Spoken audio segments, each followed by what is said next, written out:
comes down to kind of two main things. The first thing is like, if you are kind of in this spiritual path and you're kind of already in that, knowing that Reiki is real, feeling that cognitive connection of like understanding that it works, that side of things kind of comes down to how do you perceive energy? Because some people will see colors, some people hear things, some people feel things and have that like really felt connection. And so if you're someone who is like, say, more of an auditory, like if you're clairaudient, Mhm. you may not feel Reiki as much because Reiki is not an auditory energy, you know? And so if you're more kind of tuned into one type of clair sense or clair experience that isn't visual or kinesthetic, it will be harder to perceive the energy, not because it's not working, but just because it's not really like playing your tune on the radio. Right.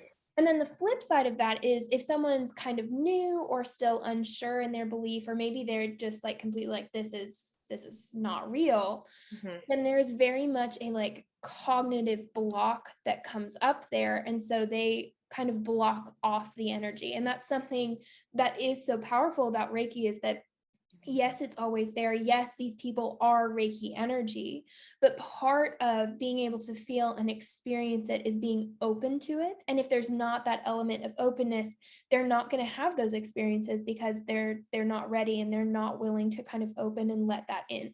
So that's kind of the other side of it, is like, how open and willing are they to have that experience? And a lot of people block it for a lot of different reasons. It could be that, you know, they're thinking about it and they're like, yeah, this could be a thing, but when part of welcoming in Reiki is this understanding that we've been doing things wrong, like there's a whole other way of doing things. And so it's like, Yes.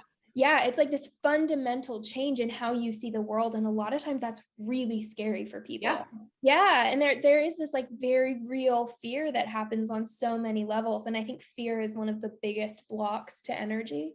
And then, you know, there's also kind of that understanding of like, there's almost a fear of like, well, I believe this, but I don't want other people to know, or like exile Mhm. me or whatever. And so Yep. I'm going to say, I don't believe it, and we'll shut it off. So there's like, there are a lot of layers there, but it kind of all boils down to how open are they to actually having that experience. I think one of the things that I found most powerful is a lot of times when people are really resistant to opening up, they often are kind of primarily relying on their logical thinking brain. Like these are usually people who really want the science behind things. And Right. so something that I found to be really powerful is, I mean, you know, I'm a quantum physics person. So I kind of explain it through that way of like, look, chemistry has already said energy is a thing. Okay. But for like the vast majority of people, if you start showing them like, no, Reiki is a legitimate treatment that's offered in hospitals, and we Mhm. have this scientific foundation, and it's not just this woo woo scary thing, but it's a tangible, actual treatment plan that we're lucky enough to be able to offer outside of the hospital, but that is coming into the medical community, like kind of showing them that mirror of like, it's Right. not just woo woo, it's actually in medicine and in science. Mhm. That can be really helpful. And then I think if it's more of that side of like worrying about, even if it's subconscious, but if it's more on that side of like fear of having your life turned upside down and fear of Yeah. actually doing that opening work, a lot of times that fear kind of stems from this belief that they don't have power, like they don't have control.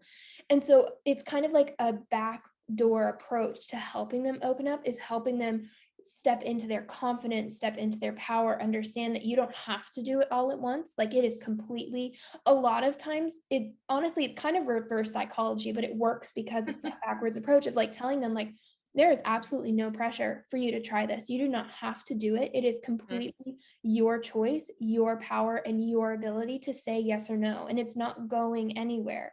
So Right. you don't have to do it. And a lot of times there's actually there's a psychological term for that phenomenon, but when people feel like they have a choice, they actually feel more confident, whether or not they actually make a choice. But just believing that you have choice gives you that sense of power. And so they're more likely to be willing to open up and try new things when they feel like that power is kind of back in their hand. Mhm. So those are kind of, I would say those are like the two most common ones that help is either like kind of going down that scientific route of like, look, this is in medicine, it's in hospitals, it's actually helping people, and like doctors are supporting this. Maybe not all doctors, but it's happening and it's spreading. And like making sure to stay on that, like, here are the people who are doing the things.